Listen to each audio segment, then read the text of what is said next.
Assalamualaikum Ustaz. Waalaikumsalam warahmatullahi wabarakatuh. Gimana caranya agar hidup kita tenang? Ya, tenangkan. Gimana caranya agar hidup kita tenang? Tenangkan. Anda kenapa sampai nggak tenang? Gitu kan? Nggak tenang itu kan perkaranya bisa karena berbuat maksiat. Ya, orang berbuat maksiat, berbuat salah itu pasti nggak tenang. Atau karena, mohon maaf ya, terlalu banyak terbawa oleh urusan dunia. Sehingga kehidupannya dipaksa untuk mengerjakan berbagai aktivitas duniawi yang membuat dia terasa lebih sibuk, capek, lelah, sehingga tidak mendapatkan ketenangan yang dimaksudkan. Jadi kalau terlalu banyak ngejar dunia atau juga berbuat maksiat, maksiat dengan ngejar dunia itu berbeda. Ya, kalau maksiat itu sudah otomatis menyalahi ketentuan Allah. Nggak boleh mencuri, nggak boleh korupsi, nggak boleh berbohong. Makanya ketika melakukan, hatinya menolak. Karena di antara makna fitrah itu dan fungsinya adalah cenderung kepada kebaikan. Jadi ada fitrah dalam jiwa kita, di kolbu kita, itu disebut dengan fitrah takwa namanya. Ya, Quran surah 91 Asy-Syams ayat 7-10, wa nafsin wa ma sawwaha fa'alhamaha fujuraha wa taqwaha. Nah, jiwa takwa ini yang mendorong kita selalu pada kebaikan. Ya, kejujuran, kesabaran, kemuliaan, dan menolak keburukan-keburukan. Karena itu kalau ada seseorang itu berkata yang tidak benar, dia berdusta, hati kecilnya pasti menolak. Itu nggak benar. Ya. Ada orang mau mencuri, misalnya kan, atau korupsi, misalnya, itu terfikir berbuat yang nggak bagus, hatinya pasti menolak. Ada gejolak dalam dirinya. Nah, itu yang membuat dirinya nggak tenang. Nah, yang kedua, bukan maksiat, tapi terlalu banyak mengejar dunia, sehingga lupa dengan urusan akhirat, lupa dengan ibadah. Ya, dia bekerja formal, benar, dia nggak menyalahi aturan, dia nggak korupsi, tapi dia berangkat dari gelap, pulang gelap lagi, menempuh perjalanan, kerja lagi, kena kemacetan. Nah, itu potensial akumulasi ini menimbulkan kepenatan, kegelisahan, capek, lelah, sehingga muncul pencarian. Nah, itulah dunia. Itulah dunia. Walaupun saat dia mengerjakan itu, dia mengerjakan tidak dalam konteks bermaksiat, tapi karena terlampau lelah mengerjakan itu dan penat, nah, rohnya kan menuntut. Di tubuh kita kan ada 3 bagian. Ya, ada fisik di bagian luar, kemudian ada akal ya di pikiran, yang ketiga itu ada hati, ada jiwa spiritual. Masing-masing harus mendapatkan porsinya. Ya, ini kalau bagian tubuh luarnya aja yang makan, fisiknya yang makan, mengonsumsi, tidur, istirahat.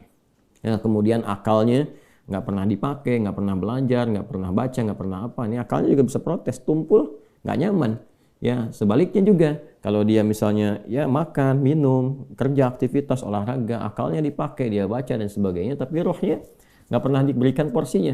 Dia nggak pernah ibadah, nggak pernah sholat, nggak pernah baca Quran dan sebagainya. Maka ini yang generator kehidupannya, ini sumber ketenangannya, maka tetap akan gelisah. Karena itu ditemukan betapa orang pintar, ya kan, kerja keras dan sebagainya, tapi ya rohnya nggak terisi, banyak yang bunuh diri. Ya, di Jepang terjadi, itu kan. Atau bahkan setidaknya ada orang-orang kaya yang sudah hebat, pinter-pinter, ya di akhir hidupnya apa yang dia kerjakan? Ya cuma datang terapi, nanam kangkung, nanam cabai gitu kan, datangnya ini untuk mencari ketenangan karena rohnya nggak terisi. Maka Islam, alhamdulillah, ya agama yang sangat komplit, memberikan pencerahan sekaligus arahan dan pedoman dalam berkehidupan. Fisiknya dituntun, pikirannya juga dimotivasi untuk terus ditingkatkan, pintar sampai ke level yang tertinggi, dan rohnya diberikan porsinya untuk menunaikan ibadah sehingga mendapatkan asupan-asupan menu bagi rohnya. Makanya di kita kan ada sholat, ada puasa, gitu kan? Nah, kemudian ada baca Quran, itu untuk kebutuhan rohiyah kita, untuk memberikan ketenangan. Lalu fisik dipandu, bagaimana cara makan, bagaimana cara beraktivitas, dari mulai bangun tidur sampai tidur lagi kan diatur. Ya, lalu pikiran turun ayat-ayat untuk menjadikan pikiran itu terlatih kuat, kan, bahkan sampai ke level yang tinggi, jenius dan sebagainya. Turun ayat tentang Iqra, banyak baca, turun ayat tentang tadabbur, afala yanzuruna ilal ibili kaifa khuliqat afala yatadabbaruna al-Qur'an, turun ayat tentang riset, inna fi khalqis samawati wal ardi wa ikhtilafil laili wan nahari la ayatil liulil albab, kan, dan seterusnya. Itu supaya semua terstimulus. Nah, jadi kalau ingin tenang, bagaimana cara hidupnya tenang? Seimbangkan 3 bagian tadi. Jadi pikiran kita dilatih supaya kuat, ya supaya tajam dalam berpikir dan mengarahkan bagian tubuh kita untuk bertindak secara benar. Tubuh ini dilatih ya dengan berolahraga, makan yang benar. Ayat-ayatnya banyak sekali. Ya ayyuhan nasu kulu mimma fil ardi halalan thayyibah. Hai orang-orang, hai manusia semuanya, hai orang-orang, hai manusia, silahkan engkau makan sesuai dengan porsi kebutuhan dari yang halal, sumber yang halal, cari yang menyehatkan. Itu di Al-Baqarah 168. Nah, kalau sudah sehat, tubuhnya sehat, dipakai aktivitas, olahraga. Kan banyak hadis-hadis tentang olahraga itu. Alimu auladakum bisibahati warnimaya, kata Nabi, ajarkan anak-anakmu olahraga berenang, atau dengan melentar, atau dengan memanah, atau dengan berkuda. Itu contoh-contoh yang real di era Nabi, yang kiranya bisa menyehatkan. Atau kita riset misalnya olahraga apa yang kira-kira menyehatkan, ya, yang senafas dengan tadi jenisnya. Jenisnya bisa berbeda setiap zamannya. Zaman Nabi nggak ditemukan misalnya olahraga futsal, basket, misalkan bola, apalagi jenis-jenis yang sekarang ada banyak atletik dan sebagainya. Tapi kan kita bisa meriset. Oh, ini renang ini apa saja nih manfaat-manfaatnya? Apa nanti olahraga sejenis yang kira-kira yang sama yang bisa dipraktekkan kekinian, atau olahraga yang berbeda tapi manfaatnya sama, melatih otot ini, menyehatkan yang ini, silahkan, walaupun jenisnya nggak sama di era Nabi. Era Nabi misalnya dengan memanah, era sekarang misalnya dengan olahraga menembak gitu kan, sah-sah saja, silahkan. Yang penting konsentrasinya sama walaupun dengan alat atau perangkat yang berbeda. Ya, nanti kalau ingin dilatih lagi dengan panahan ya nggak ada masalah. Jangan disimpulkan begini, kalau kalau panahan sunnah, kalau menembak misalnya bid'ah, nah itu sempit dalam berfikirnya. Ya, dan Nabi pun kan visioner. Di zaman Nabi mengatakan, ajarkan anak-anakmu berenang. Berenang di mana? Di padang pasir. Ya kan? Kan tidak mudah mendapatkan tempat renang, ya kan? Nah, tapi kita tarik ke sekarang kan itu visi yang panjang. Kalau di riset, di berenang ini adalah olahraga yang menyehatkan otot ini, otot itu, untuk cedera, untuk saraf kejepit, untuk macam-macam misalnya. Nah, itu sesuatu yang bisa kita riset, lalu kita bisa keluarkan jenis-jenis baru yang mengambil dari manfaat itu. Itulah riset. Itulah riset. Nah, terkait dengan ketenangan ini, apa amalan pokoknya? Karena ketenangan bagian dari pikiran yang disupport oleh keadaan jiwa. Ya, intinya di kolbu. Ketenangan itu intinya di kolbu. Jadi kalau kolbunya nggak tenang, hatinya nggak nyaman, hatinya nggak tenang, itu kebawa ke pikiran. Makanya orang-orang yang kena penyakit hati, sekalipun dia sehat tubuhnya, ya, jenius otaknya, tapi kena penyakit hati. Dia kena penyakit iri. Ya, iri kan iri hati. Saya belum pernah dengar iri akal, iri pikiran, ya, atau iri mata, ya, iri kaki, iri tangan, nggak ada. Yang ada iri hati. Ya, dengki misalnya, ria, itu penyakit hati semua. Makanya orang dengki, orang hasad itu pasti hidupnya nggak tenang. Ya, orang berilmu, tapi dia kena penyakit hati, iri kepada orang berilmu yang lain, itu nggak tenang hidupnya. Ya kan? Orang kaya, tapi dia pendengki, kaya terhadap dirinya sendiri, ya, dan dia dengki dengan kekayaan orang lain, itu nggak akan tenang. Dia terus pikirin bagaimana melampaui orang itu, bagaimana supaya dia celaka dan sebagainya. Itu yang sangat berbahaya. Maka untuk menenangkan diri itu, amalan-amalannya tidak ada yang lain kecuali meningkatkan ibadah, meningkatkan amal soleh, meningkatkan ketaatan. Semua jenis amal soleh itu di Quran disebut dengan zikir. Disebut dengan apa? Zikir. Salat misalnya namanya zikir di Quran. Disebutkan dengan zikir. Quran surah ke-20 Taha di ayat ke-14. Innani anallahu la ilaha illa ana fa'budni wa aqimis salata li dzikri. Sayalah Allah, kata Allah, tidak ada Tuhan yang layak dipertuhankan dan disembah kecuali saya. Ya, kemudian kata Allah, fa'budni, maka setelah engkau bertuhan kepada saya, kata Allah, sembahlah saya. Nah, ini kalimat yang paling jelas sekali, nggak ada ambigu, terang, menyebabkan kita memahami bahwa ini kebenaran risalah Islam dari aspek ketuhanan. Ya, silakan Anda komparasikan. Ya, saya sejauh ini saya mengkomparasikan, melihat, membandingkan, saya tidak menemukan kecuali di Islam yang di dalam kitab suci mengatakan langsung Tuhannya langsung, ya, yang berkata saya Allah, kata Allah itu kan, ya, tidak ada Tuhan selain saya. Itu tegas sekali. Ya, menyebutkan saya Allah, nggak ada Tuhan selain saya, sembah saya. Dan biasanya kalau ada kalimat atau informasi yang pede jelas disampaikan, itu menunjukkan kekuatan dan kebenaran.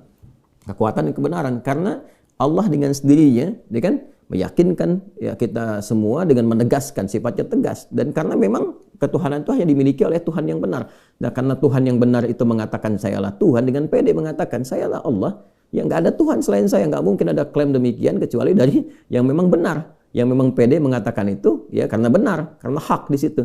Ya, dan kemudian fa'budni, sembahlah saya. Ya, sembahlah saya. Dan kemudian dijelaskan menyembahnya bagaimana. Itulah indahnya dalam Islam. Tauhidnya diatur, ya, tentang Tuhannya. Dan kalau Anda misalnya begini, saya logikakan sederhana, ya. Orang-orang kan kalau nggak pakar, nggak punya kemampuan atau nggak sesuai dengan kualifikasi, nggak mungkin mengatakan itu kan.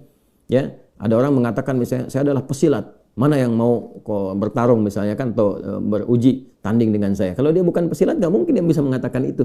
Ternyata dia bukan pesilat misalnya kan, dia cuma pesilat lidah gitu kan, bukan pesilat tangguh, dan nggak mungkin dia mengatakan, pede mengatakan demikian.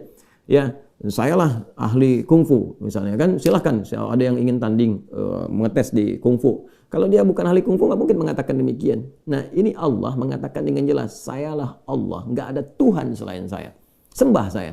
Nah, bisa nggak ditemukan misalnya dimanapun tuh, termasuk di kitab-kitab yang disucikan, temukan. Ada nggak Tuhan yang mengatakan sayalah Tuhan, ya kan? Disebut namanya, sembah saya. Kalimat itu temukan. Ya, di Quran jelas. Kemudian fa'budni, sembah saya, wa aqimis shalah, dan tunaikan salat. Cara menyembah saya itu dengan menunaikan salat. Dan diatur. Ini indahnya dalam Islam tuh. Kemudian ditegaskan, saya Allah, saya Tuhan. Kemudian nggak ada Tuhan selain saya, kata Allah. Kemudian sembah saya. Cara menyembahnya pun diatur. Namanya salat. Cara mengerjakannya begini. Ya, lalu ditunjuk, diutuslah Nabi Muhammad SAW untuk mengajarkan dari awal sampai akhir, dari gerakan sampai bacaan, dari mulai hukumnya diajarkan, ya, dari cara menghadap ke arah mana, kemudian bagaimana caranya, ya, dari mulai berwudunya bahkan sampai dengan selesainya. Ya, ini menunjukkan bahwa risalah agama ini benar. Nggak mungkin kan diada-adakan demikian. Gimana cara bisa merekayasa seperti itu terjadi? Nggak mungkin. Ya, ini dari awal sampai akhir dan nggak ada kreativitas di situ. Nggak ada kreativitas dan semua sama. Ya, orang Arab demikian, yang bukan Arab demikian. Ya, jadi nggak ada ceritanya misalnya di Arab pakai bahasa Arab, di Indonesia pakai bahasa Indonesia. Ya, di Indonesia, di Sumatera pakai bahasa Sumatera misalnya, di Jawa pakai bahasa Jawa. Tidak. Ya, Quran mau dimanapun pakai bahasa Arab. Salat dengan cara yang sama, menghadap tempat yang sama. Tapi terkait dengan pertanyaan ini, teruskan ayatnya. Wa aqimis sholata lidzikri. Tunaikan salat kepadaku, kan, sebagai zikir. Jadi salat itu disebut dengan zikir. Berdoa juga zikir.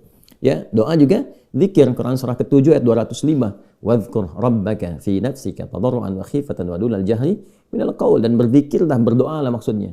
Zikir ini doa. Ya, berdoalah, mohon dengan sepenuh jiwamu, dengan ketenangan, gitu kan, mintakan kepada Allah dengan penuh ketenangan. Dan mohon dengan kekhusyuan, mohon dengan penuh harap supaya dikabulkan. Nah, silakan cek, bukankah saat berdoa itu ada ketenangan? Anda punya masalah, alih-alih Anda curhat di media sosial, gitu kan? Nah, kemudian Anda arahkan untuk berdoa dengan cara yang benar. Anda ke kiblat, wudu, minta dengan khusyuk. Bukankah saat berdoa tenang? Ya kan? Bukankah saat sholat itu Anda lebih tenang? Ya kan? Bukankah saat Anda baca Quran lebih tenang? Nah, baca Quran itu disebut dengan zikir, karena Qurannya disebut zikir.